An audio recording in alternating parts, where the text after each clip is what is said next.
Brought to you by TechnoSpark 20 series smartphones. I'm superhuman.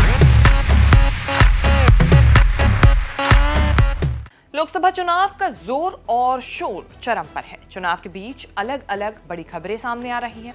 अब जो सूत्रों के हवाले से बड़ी खबर सामने आ रही है वो ये कि राहुल गांधी और प्रियंका गांधी अमेठी और रायबरेली सीटों से चुनावी मैदान में उतर सकते हैं। कहा जा रहा है कि इन सीटों पर उम्मीदवारों के ऐलान से पहले प्रियंका और राहुल अयोध्या जाकर रामलला के दर्शन भी कर सकते हैं।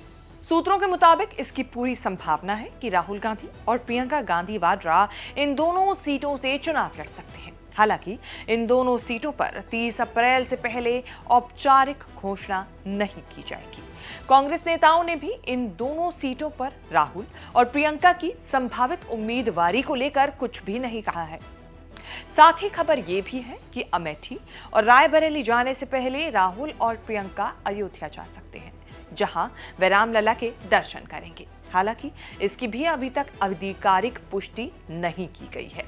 कांग्रेस के एक वरिष्ठ नेता ने संकेत दिए हैं कि अगर राहुल और प्रियंका इन सीटों से चुनावी मैदान में उतरने का फैसला करते हैं तो 1 और 3 मई को इन सीटों पर नामांकन हो सकते हैं।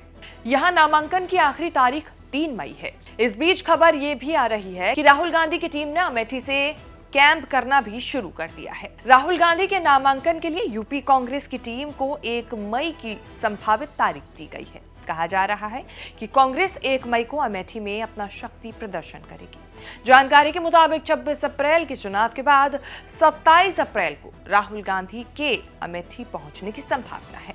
वो 1 मई को नामांकन कर सकते हैं। अमेठी और रायबरेली कांग्रेस की पारंपरिक सीटें रही हैं। राहुल गांधी 2 बार अमेठी से लोकसभा सांसद रहे हैं, जबकि रायबरेली से वरिष्ठ नेता सोनिया गांधी लगातार जीत का परचम लहराती रही हैं। अब अगर प्रियंका गांधी इस सीट से मैदान में उतरती हैं तो यहां का चुनाव और दिलचस्प हो जाएगा। अमेठी सीट की बात करें तो 2019 में राहुल गांधी को अमेठी सीट से हार का सामना करना पड़ा था।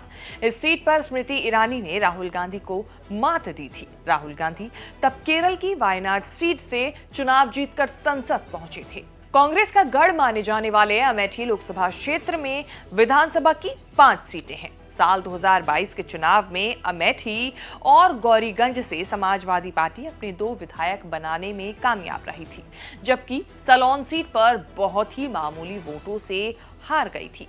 अमेठी क्षेत्र में बीजेपी के 3 विधायक जीते हैं। दूसरी तरफ रायबरेली सीट पर प्रियंका गांधी के लड़ने की चर्चा है। सोनिया गांधी ने 2019 में घोषणा की थी कि ये उनका आखिरी लोकसभा चुनाव होगा। सोनिया 1999 में कांग्रेस अध्यक्ष बनने के बाद पहली बार अमेठी से चुनाव लड़ी थी और जीत भी हासिल की थी। उसके बाद साल 2004 में वो पहली बार रायबरेली से चुनाव लड़ी और जीती। सोनिया गांधी कुल 5 बार सांसद चुनी गई। आखिरकार बीते दिनों सोनिया गांधी ने रायबरेली सीट छोड़कर राज्यसभा जाने का फैसला किया था, जिसके बाद इस बात की चर्चा तेज हो गई थी कि रायबरेली सीट से अब कौन चुनावी मैदान में उतरेगा। लोकसभा चुनाव के दूसरे चरण के तहत शुक्रवार को वोटिंग होगी। इस चरण के तहत केरल की वायनाड सीट पर भी मतदान होना है। इस सीट से राहुल गांधी एक बार फिर चुनावी मैदान में हैं। यहां उनका मुकाबला कम्युनिस्ट पार्टी ऑफ इंडिया यानी सीपीआई नेता एनी राजा से होगा। लेकिन इस दौरान सभी की नजरें यूपी की 2 हाई प्रोफाइल सीटों रायबरेली और अमेठी पर भी होगी। इन दोनों सीटों पर 26 अप्रैल से नामांकन शुरू हो जाएंगे। देखना होगा इसे लेकर आगे और क्या बड़ा अपडेट सामने आता है। आपके हिसाब से रायबरेली सीट और जो अमेठी सीट है, यहाँ पर राहुल गांधी और प्रियंका गांधी अगर चुनाव लड़ते हैं तो उनकी जीत कितनी संभव है? आप क्या राय रखते हैं? कमेंट करके जरूर बताएं। ये वीडियो आपको कैसी लगी ये भी बताना ना भूलें। आगे भी लोकसभा चुनाव से जुड़ी तमाम खबरों से अपडेट रहने के लिए आप देखते रहें न्यूज़ तक।